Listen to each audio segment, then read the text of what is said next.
the biggest thing that I see is that people don't even recognize the stories that they're telling themselves.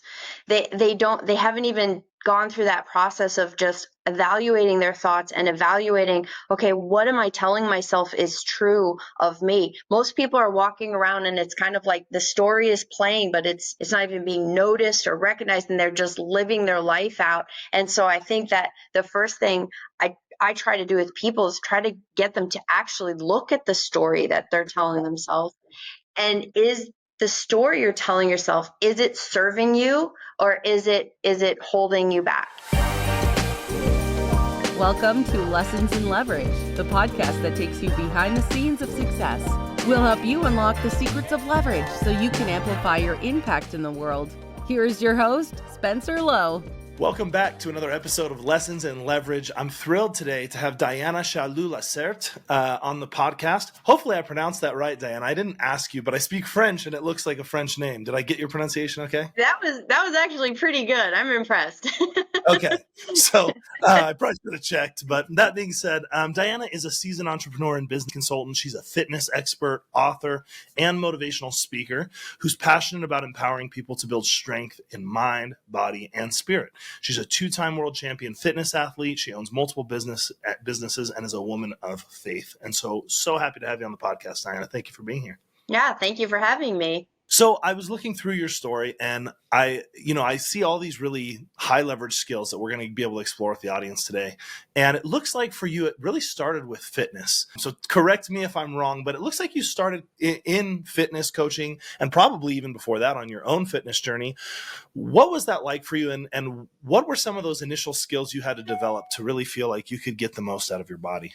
Yeah, it's such a great question. And it really did. It actually started with my own transformation journey, and when I was thinking about this conversation with you and talking about leverage, it's like, why do we even want leverage in our lives? It's because we want something more. We want a higher rate of return on what's happening in our lives, whether it's our finances or our goals. And so for me, it started with, I was in a really unhealthy place. I was about 50 pounds heavier than I am now. And I had really unhealthy eating habits. I was actually binge eating at night. It's kind of a common thing with a lot of people where I would, especially women, like wouldn't eat all day. And then I would just fill myself up with food at night. I would wake up the next morning not feeling well. I was doing these behaviors, but I had these really big dreams and goals within the fitness industry. I wanted to do fitness competitions. I saw these women in magazines like Oxygen magazine and Muscle and Fitness Hers magazine. And it was like I had these dreams and these goals. And I really felt that God had called me into the fitness industry, but here I was making these choices in my life that were literally pushing me in a path that I was never going to get to these goals if I continued down that path and continued with those choices that I was making. So I had to come to a point with myself of I had to figure out what is the leverage that I'm going to use to actually get to those goals. And I realized it had to start with self-discipline. And I wasn't living a disciplined lifestyle. And I knew that these people that were doing the things I wanted to do, they were living a really disciplined lifestyle. So I had to actually have some mindset changes first because a lot of my behaviors were stemming from, negative mindsets and thoughts and telling myself that I enjoyed the eating too much and that I, it was just all of this negativity that was in my brain. And I had this day, and I call it my Independence Day. It was July 5th of 2005. And I woke up that morning. I had gone to McDonald's the night before. I had drank a bunch of beer. I was in fitness at this point of my life too. I was a personal trainer. So feeling like a complete fraud because I'm trying to help people get healthy and fit. And here I am eating garbage, drinking beer, and filling my own body with crap. And I woke up that morning so sick and tired of my own excuses that I literally just had this aha moment. Someone at the gym I worked at came up to me and said, "Hey, I saw that you were interested in doing fitness competitions. What are you waiting for?" And it was those 5 little words that I realized I didn't even have an answer for anymore. It's like, what am I waiting for? Like I'm wasting my life making these choices.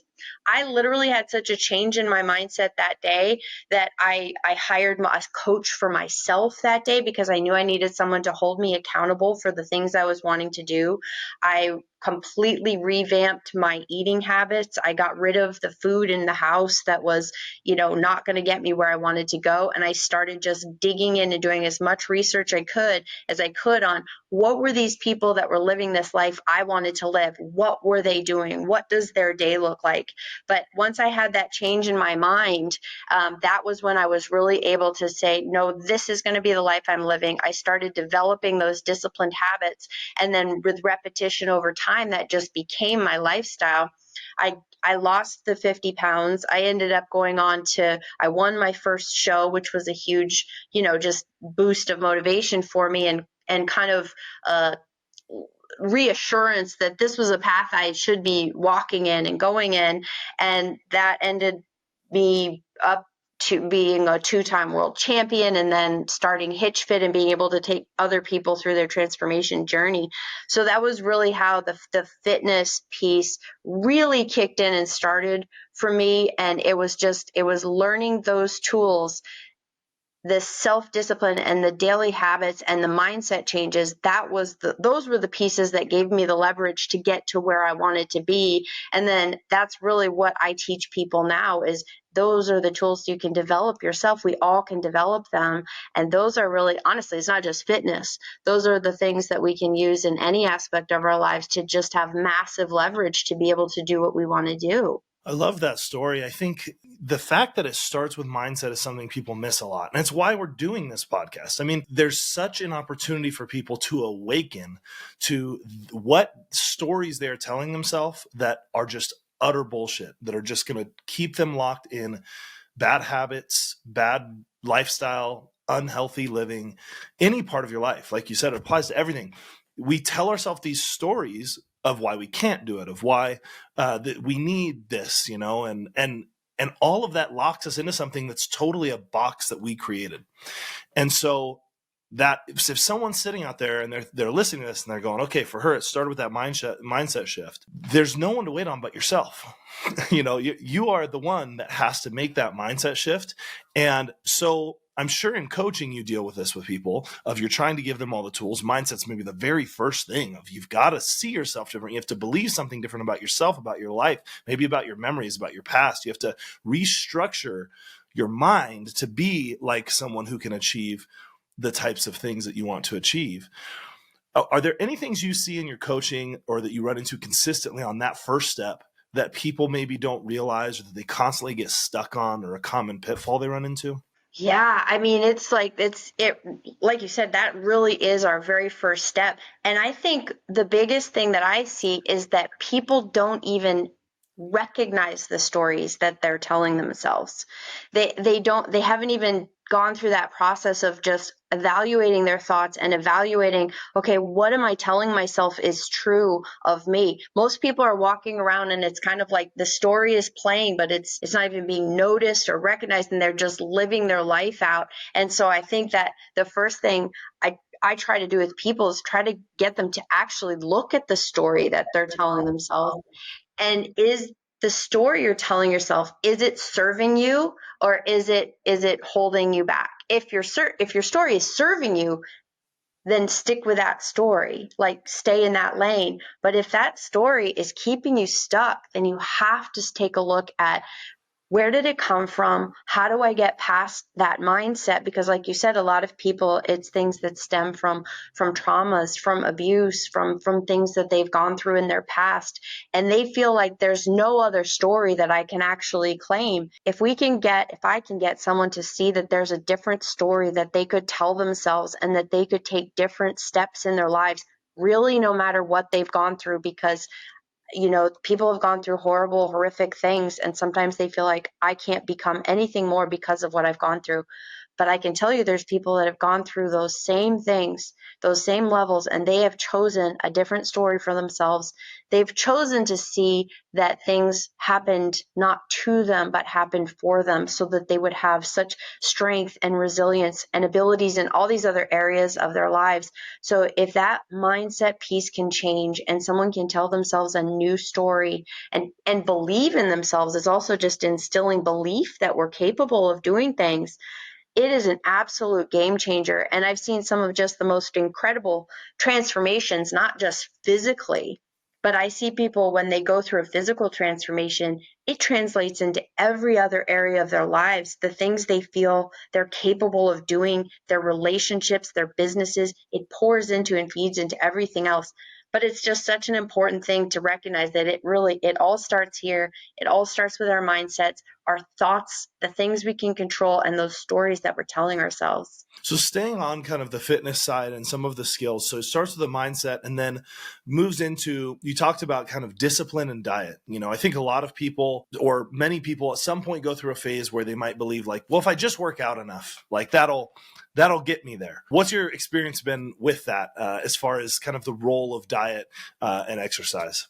Oh, it's critical, and that was the thing. Like I mentioned before, I was a personal trainer and I was overweight and I was making really poor eating habits. And so I was an overweight personal trainer. Exercise piece was great. And the exercise piece is extremely important. I will just state, especially strength training. All forms of exercise are good, but I am like a massive proponent of strength training specifically. But if we're looking for our bodies to change and we're looking for our brains really to change and to function, we have to take a look at what are we putting into our bodies. So the whole saying of like you can't outtrain your poor nutrition, like it's true. You could work at, unless you're Michael Phelps and you're, training 8 hours a day, you're not going to be able to change what your body physically is if you don't actually make the changes to nutrition too. So the two pieces go hand in hand. They're both important. I encourage people, we have to look at nutrition and we have to look at training, and not looking at it as a diet either. That's the other piece. Is we're just in this culture of like, I'm going to go do this diet for 12 weeks or 16 weeks, but I'm not actually going to work on the lifestyle habits. And the only reason it will last is if it's lifestyle habits. The only reason I've kept 50 pounds off for the last 18 plus years is because I created lifestyle habits. It isn't because I went on a diet and then went back to how I was eating before. I've never gone back to how I was eating before, but it's because I really dug into these are the healthy eating habits. I like them because of how they make my body look, but I also like them because of how they allow my brain to function. There's so many benefits to having just a disciplined style of eating, and people sometimes look at it as I'm sacrificing if I have a disciplined eating style. And that doesn't mean you never have some chips and you never have some cookies and some things like that, but it's what's your normal. And so that's how I look at it is here's my normal. And when I have things outside my normal, that's okay because I know what my normal is and I know what I'm coming back to. So I don't have to stress about if I have some cheats and some treats. But a lot of times people think the bigger sacrifice is giving up the cookies and the fast food and whatever it is that you want to fill your body with. I look at it as if I fill my body with that, I am sacrificing so many other pieces of my life. I'm sacrificing my health. I'm sacrificing the healthiest type of relationship with my husband that I can have. I'm sacrificing the energy to run my businesses. I'm sacrificing just the ability to, as a woman in my mid 40s, to be able to be like, I want to go hike a crazy mountain in Norway and I can go do that and have full confidence in my body. So there's so many other pieces, but yeah, you have to recognize first, exercise, excellent. We should all be moving our bodies, but we have to look at what we are putting in our bodies too. It is equally important. And if we want physical change, it's actually even more important. Yeah, I mean, it's as you're sort of stacking these on top of each other, you get the mindset right, you get the change then that leads to in habits, both on exercise and on nutrition and how you're nourishing the body. And one of the commonly sort of not looked at factors that I think is gaining more prominence is then what does that mean for you hormonally? And what is that, there's one of the things that I sort of have the opposite journey from you. So I learned all my best habits and skills in business. And then once I was successful in business, I thought I need to apply this to my health because this is the most important asset I have. And it sounds like you started there and then applied it to business and saw how those translated to success in both as well. And so when I finally decided I was going to make my health more of a priority, not just, I want to be at a healthy weight, but what does it mean to make my health a central part of my focus in life? Because this is what's going to determine later in my life. Yeah, am I skating by on medications and barely alive and hanging on by a nail for the last 30 years of my life? Or am I out there having fun and skiing and living my life and having a body that can still support me? And so as I started to apply those, I found that when I started to put measures in place and start really being analytical about how I was approaching, even when I was great on the exercise part, because I started with that mindset of how do I just kind of work out enough to stay at a decent weight. And then I was like, I have to take nutrition more seriously. I did that, but I found over time that even with that, my body didn't respond as well, or certainly not as quickly, to even changes in nutrition. And so I finally ended up doing a whole panel of blood tests and finding out that my testosterone was way too low. And as soon as I started getting treated for that, everything else started clicking. And I'm like, I've been missing out on massive parts of my life that I didn't even know that I had. And now my testosterone probably would have never been low in the first place if I hadn't have screwed up my body and hadn't have done all that added all the weight and dealt with all of what I'd put it through. I mean, it's hard to say, but certainly that's where I ended up. And then it felt like I could never break through, even when I was trying to get my food right and I was boxing for an hour a day and I was doing weight training and biking and doing all these things, and my body was just staying the same. But there's the hormonal component. So, that's one component I know, especially with women you focus on. Tell me about how that also factors in. Oh boy, yeah, that's a loaded question. So, but really just, there's so much in what you just said that is just like, we could just pull those pieces and, take big like chunks out of them. So when it comes to our hormonal health, there's a couple things that happen here. Sometimes, like, a lot of women will blame everything that's going on hormones. But in the meantime, they're not exercising, they're not getting enough sleep, they're not fueling their body well. So there are things that we can do, just like you said, like to optimize our hormones naturally. Yeah. And so for men and women, that is healthful eating. And, and studies show, even for women, as we go into premenopause and through menopause, like I'm telling you, strength training, this is why I'm like, just like strength training, everybody needs to strength train. But for women, like strength training, eating healthfully, nutrition wise, these things as the natural pieces can make those transitional times, I say easier, not that they're easy, but they can make them so much easier. Just even the level of side effects and symptoms that women who are obese versus women who are lean. An obese woman is going to experience a lot more issues as they go through perimenopausal times and then into menopause. And so it's easy right now for people to say it's all hormones. There's nothing that I can do. I hear this all the time from women. It's just my hormones. The studies show us that it's not just hormones. It still is completely linked to lifestyle habits. Even like women start gaining weight through perimenopause, like the studies will actually show the weight gain isn't from the hormone transition. The hormones cause greater cravings. They make it so they mess with your hunger hormones. But the actual weight gain is still happening because there's an overconsumption of food and there's less activity. So it still comes down to our eating and our training. That being said, even when we're being really completely disciplined in these areas of our lives, especially as we age, our bodies are going to change for men and for women. And I'm really glad to see that it's actually changing so women can start talking about this too, because I feel like for so long, it was okay for men to talk about, even if you've been perfectly healthy your whole life, as a man, your testosterone levels are going to start naturally declining as we age. As a woman, these things happen too, but it almost seems like it was okay for men to talk about it more than women. And it felt like it was more like women just need to go through it and deal with it. And now we have these tools of blood testing, and we have the options, and it's a really personal thing, because I also don't like this whole kind of throw the exact same thing at everybody. So let's do blood work and then everybody's doing the same thing. All of our bodies are so different. But women, like talking about our testosterone levels could be really low too. That's a huge thing with I encourage all my clients now, go get your blood work done, because when your test levels in a female are so low, it is energy, it is libido, it is brain fog, it's all of these things. And it's like, so we have tools and we have ways of supplementing nowadays that we can actually get ourselves, we're just trying to get to optimal levels for our bodies and for our lives. And I feel like it's just such an important conversation to be having.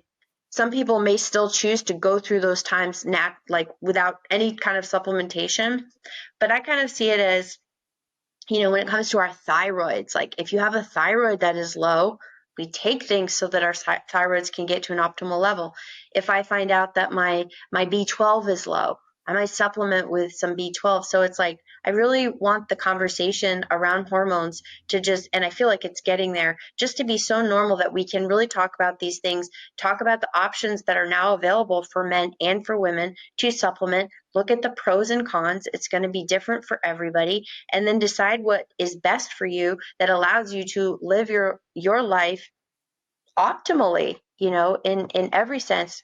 Man, and it really is a game changer. So I'm glad you brought that up, because it really is such an important tool that we have access to now. Yeah, it's this idea that there's this skill that applies to all of life as a disciplined person. That is, I'm not just going to guess on whether this is working. When I'm in business, I don't start selling and then just guessing and hoping it's going to work. I'm going to measure, well, how many people did I talk to? How many of those people were willing to meet with us? Then how many of those people actually agreed to work with us?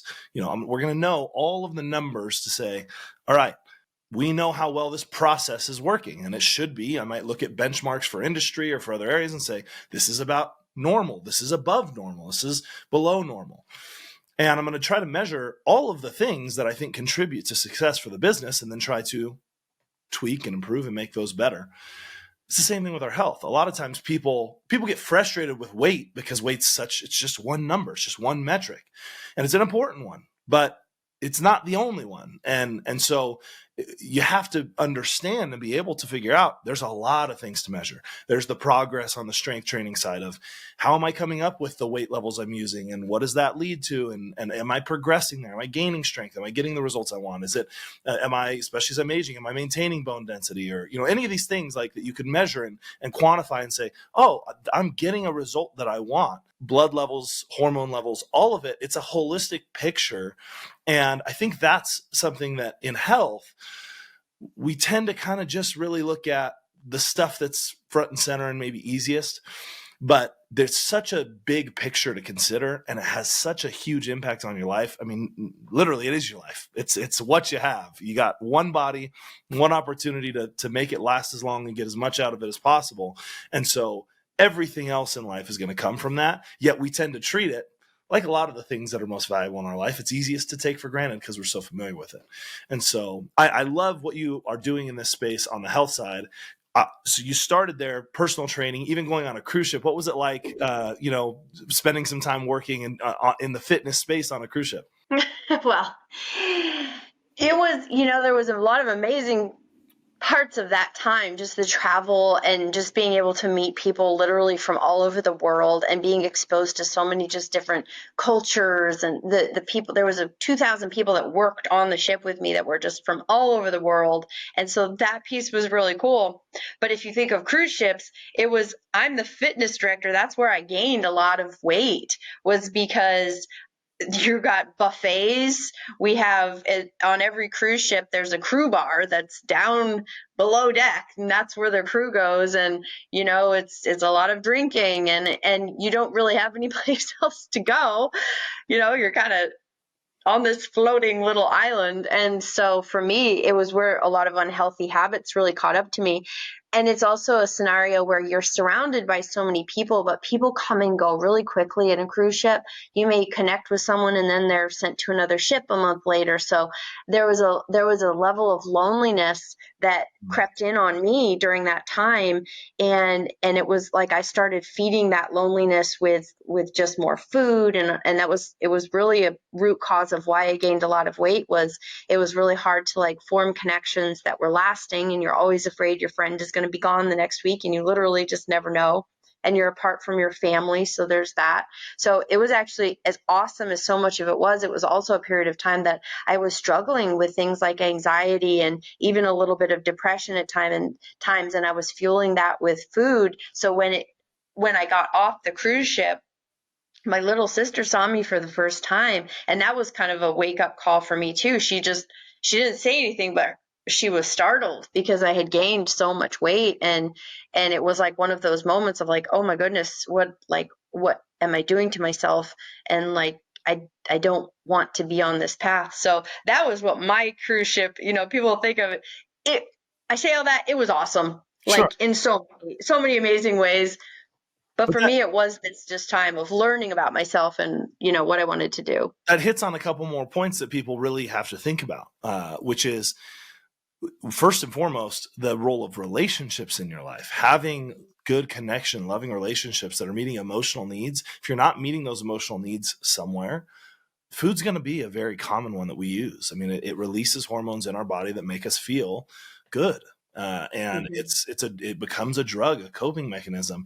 And so that's a place, again, for people to start and to look. If I want to get to a better place, if I want to change my mindset, it's not just about the food. It's not just about the exercise. I got to think about the social environment. Also, the people I'm around affect how I am going to eat. If I'm with people who have really different habits than me, it's going to wear off. It's going to be hard not to have some of that wear off. And so that gets to the second big point out of what you just shared that I think is critical for people to think about, which is the role of environment. This is something that successful people I meet talk about a lot, and people I meet that are struggling tend to ignore. And that is, if I want to be a certain type of person, any type of person, the environment that I design for myself, that I choose for myself, that I put myself in, is either going to be conducive to that or it's going to get in the way. And it has such a heavy impact. And it's not a disempowering message of, oh no, I can't change because my environment is what it is. It's I'm in control to change my environment or to put myself in the right environment so that I can change. If I know that the people I'm around and the circumstances I'm in, if I'm on a ship where there's food constantly, I mean, who doesn't go on a cruise and gain weight? I mean, I don't know that I've ever gone on a cruise and come back leaner. So you know that the environment changes how you're going to act. And so you have to be very methodical about, if you know, all right, this story and this thing is leading to these types of habits, well, what in your environment and in your social circle is causing some of those?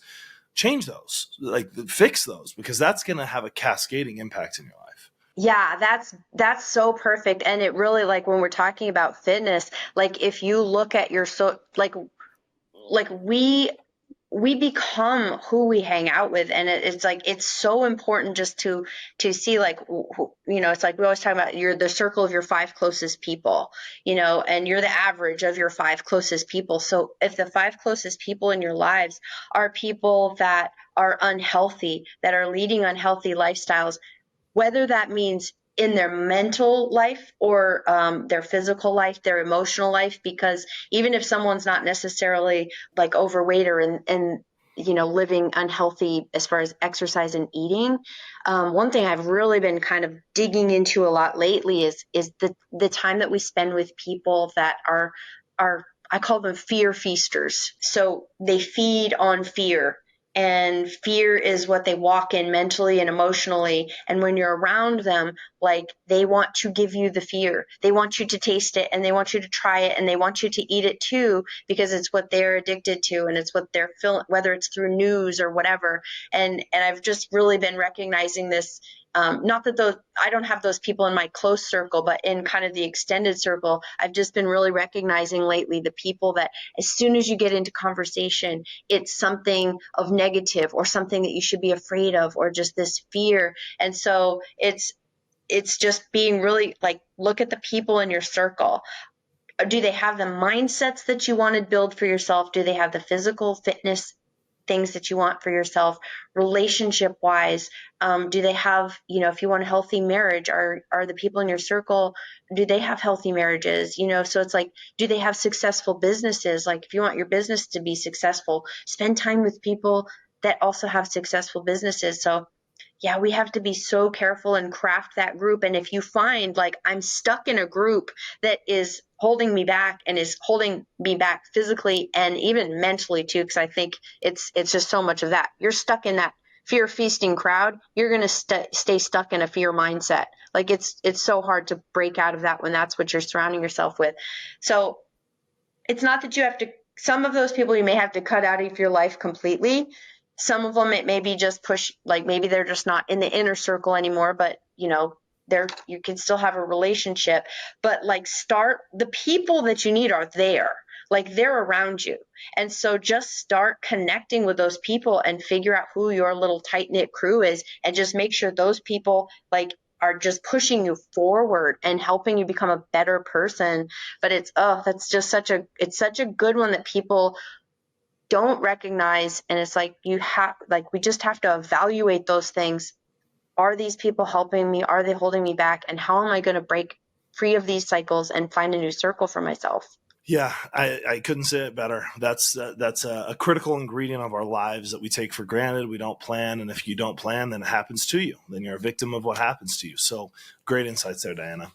Let's transition now to, you started with the fitness journey, clearly picked up a lot of skills and, education, experience that allows you to help others and to make a difference for people in their fitness and in their physical journeys. So as you apply some of these same skills to business, what were some of the early learnings for you that really opened up your eyes to the fact that instead of just being a trainer at a gym or on a cruise ship, you could accomplish more? What was it about business ownership, entrepreneurship that appealed to you? And what were some of those initial moments of breakthrough where you realized, man, we can really have, 600,000 pounds of fat. That's a crazy, first of all, congrats on measuring that. That speaks to kind of your systems that you have in place, but also just such an accomplishment, something you can really have a lot of pride in. So when did you realize that you could have that kind of impact?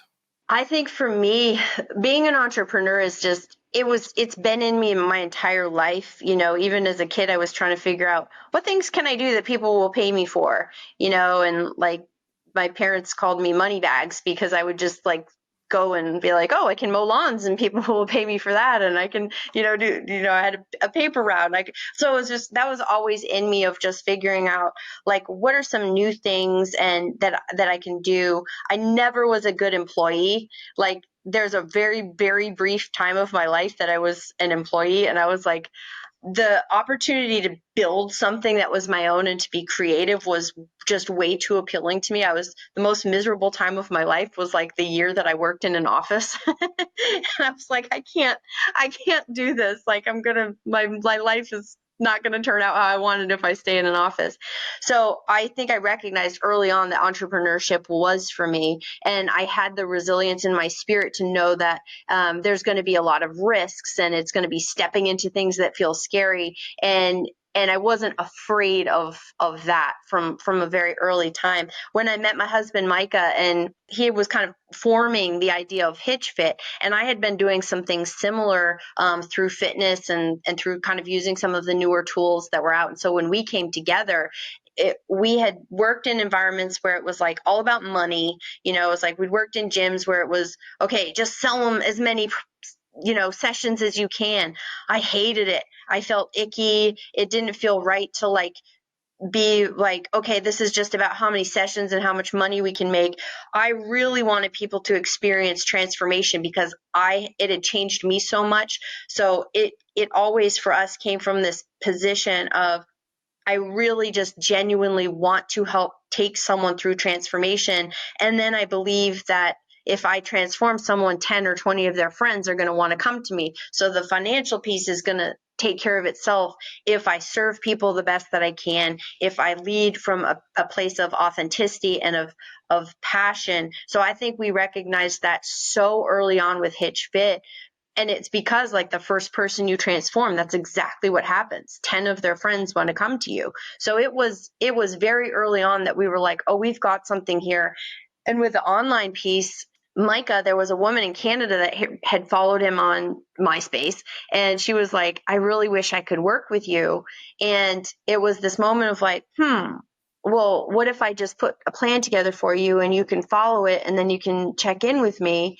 And she did it, and that lady lost like 25, 30 pounds.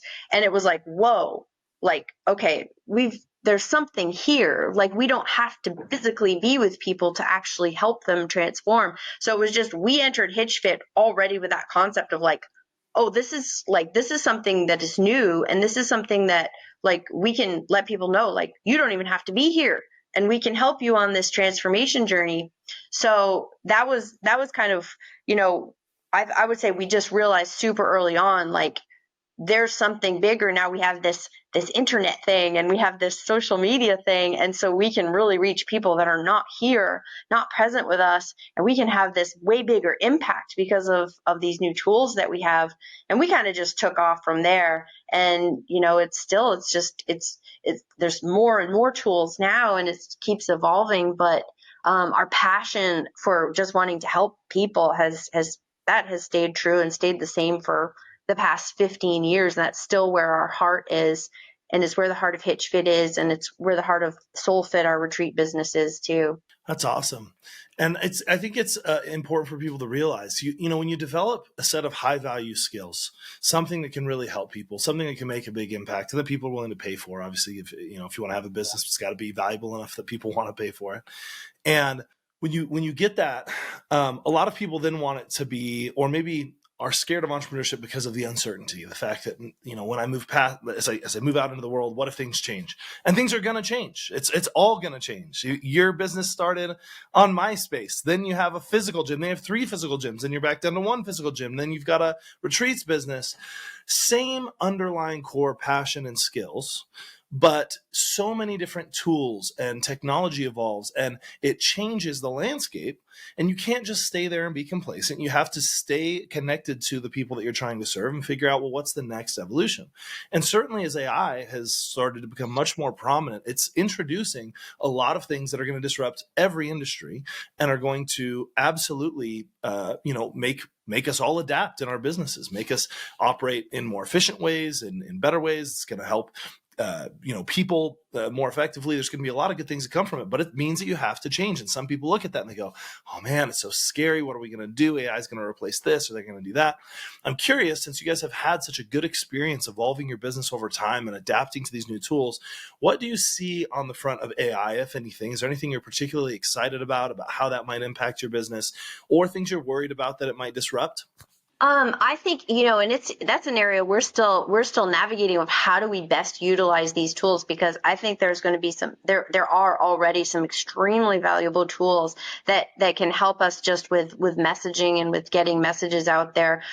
It doesn't scare me at all, because I have also seen how important the personal connection is for people and just personal communication. So I think there's pieces that we're going to be able to use AI to take some of these these things that don't need to be as personal off the plate. And actually, I feel like that's going to give us even more time for the personal connection and communication. And the thing with AI, and I feel like people are going to be craving that, because as we get into more AI, like as we saw through just like COVID and stuff, people come out of that and they are desperately craving connection, and they're desperately craving community that's real and that's authentic. And so that's not going to go away. That is part of our human nature. So I see it as, we're going to figure out, there's going to be so much more stuff that comes out. We're going to be able to use this for the things that are the things that can be passed off. But for us personally, we're going to keep the things, the connection and the community, and be able to even just pour more into that, because people are going to need that more than ever. Yeah, I think that the two of the areas that AI is going to really quickly disrupt are going to be on the labor front. Certain things that you needed a person for in the past, you don't, that AI can do for you. And on the technology front, it's going to accelerate technology in terms of how quickly and how accessible it is to get certain technological solutions. And those are 2 big parts of leverage. There's labor leverage, hiring people, growing that way, and there is technology leverage. 2 of those are going to be very disrupted, I think, very, very soon. I love the focus you guys have on the community and the connection, that's something that is going to be really hard. I don't know that it's impossible, but it's going to be very hard for Disrupt for quite a while. And I think there's so much power in that. And that becomes a much more important form of leverage as AI maybe levels the playing field or decreases some of the competitive advantages that people had in the past on the labor front or on the technology front. It's going to amplify the importance of other forms of leverage like community, like the interpersonal human connection. And if people aren't thinking about how their businesses are going to capitalize on that, then they may find themselves in a tough spot if all they had were those other things. How did that drive you towards SoulFit? I think that's right in line with this idea behind SoulFit, which is, to me, seemingly all about the human connection component. It's now you're taking your business acumen and all the skills you developed there. You're taking all of the fitness skills that you've developed, and you're really ratcheting up the human connection and experience side. So tell me about how that fits in for you. Yeah, exactly. And that kind of it's like this kind of next evolution of like, we've been working with people one-on-one. And so it's kind of, and we love traveling. We love fitness, but we also are like, how do we get more immersive? Like, how can we be even more immersive with people, and especially with just how much people need connection and community, and how many people are struggling mentally? Like, mental health is a massive crisis right now. And there are things happening, like even with AI, that is probably going to contribute to disconnection for more people, which is going to lead to more mental health issues. So it's like, we got to create situations where people can connect and have community, and we can teach them the tools and skills that we've used to have leverage, be leveled up in our lives. And the two foundational things, well, with SoulFit, it's faith, it's fitness, and then fortitude is our third pillar. Fortitude just meaning strength, building strength in mind, body, and spirit. And the way I believe you can do that the best, the two biggest leverage tools that I would say are faith and our fitness. And if we can have those tools, if we're strong in those tools, I believe we can have breakthroughs in our relationships, in our finances, in our personal growth and development. So that's why everything we do with SoulFit, whether we have retreats, and we also have a conference coming up in January in Tampa. And it's the whole premise of it is we need to build these tools of faith and fitness so that we are strongest in mind, body, and spirit, and also to build that community and connection so that we can level up in our lives, so that we can get that greater return on investment in literally every area. And I believe if people put those as their foundations, they're going to see that ripple effect and that just increase in every other area of their lives.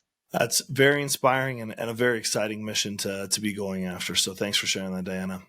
If you could go back as we kind of wrap up here, and you're starting your journey out early on, what would be the 2 or 3 pieces of advice, resources, books, what if you had to give yourself a little kit to be able to realize your potential even earlier in life, or maybe faster, what would you give to yourself that maybe young people or people that are early on in their journey could look at and could use as a starting point to head down a path like this? Well, I would say if we're talking about from a fitness perspective, I would say I wish that I had a coach earlier. I wish that I had someone that had walked that path before me, that had done all of the homework. And I think a coach I had them later in life, but I feel like if I had coaches in my life in that area, like sooner, like, so whatever area it is that you're wanting to grow, like get yourself a coach in that area that can show you the path so you don't have to make as many mistakes. It's that investment. It's just that investment in ourselves. And the other one that I would say is start thinking sooner. I wish that earlier in life I had thought more about that circle that was around me and who I was surrounding myself with, and evaluating if those were people that were helping push me towards my goals, or if they were people that were holding back. So it is, and then just even thought evaluation, all these things. If I could have known these things 20 years ago of how powerful, thankfully I had a lot of things in me naturally and thoughts of I can do this and I can overcome these things. But if it was even more so then of getting over limiting beliefs and telling ourselves new stories, if I could have done those things earlier, I just feel like, you can be so much further along later in life if you get those pieces in place at just a younger age. That's an awesome set of recommendations. So thank you for sharing that. If people want to find you and connect with you, we'll certainly put your links in our show notes. What are the best places to connect with you? Let's say they're interested in a retreat, or they're wanting to find some help and some coaching with their fitness, or maybe even just entrepreneurship advice. What's the best way to reach out to you? The best way would be go to the website hitchfit.com, and you'll find there's links there that will lead you to the retreats websites and that stuff. But that's where all of our options for online training are there. All of my social media links are on that page, emails, all of that. So that's kind of our central hub is the main website, hitchfit.com. Well, thank you so much, Diana. It's been a wonderful conversation. I think one that the audience will get a lot of value out of. So thank you for spending some time with us today. Well, thank you for the opportunity. Hey, before you go, I have a small request. Our mission is to empower as many people as possible to maximize their potential through the power of leverage. Could you help us in this mission by leaving a review on iTunes, Spotify, or YouTube? And if you know just one person who would benefit from today's episode, would you please share it with them? Your support means the world to us, and we are thrilled to have you in the community. Thank you for being a part of our journey and helping us grow. You can find show notes for today's show and past shows at lessonsinleverage.com, which also has links to connect with me personally and connect with our various podcast channels across your favorite social networks. A big thanks to Solve.cloud, who sponsored this episode. They're a group of expert consultants that help SaaS and financial services companies to implement, optimize, and manage Salesforce.com. They can help you with custom integration solutions and are helping customers to implement some of the most important generative AI technologies. You can find them at solved.cloud. That's SOLVD.cloud is the URL. Thanks again, and we'll talk soon.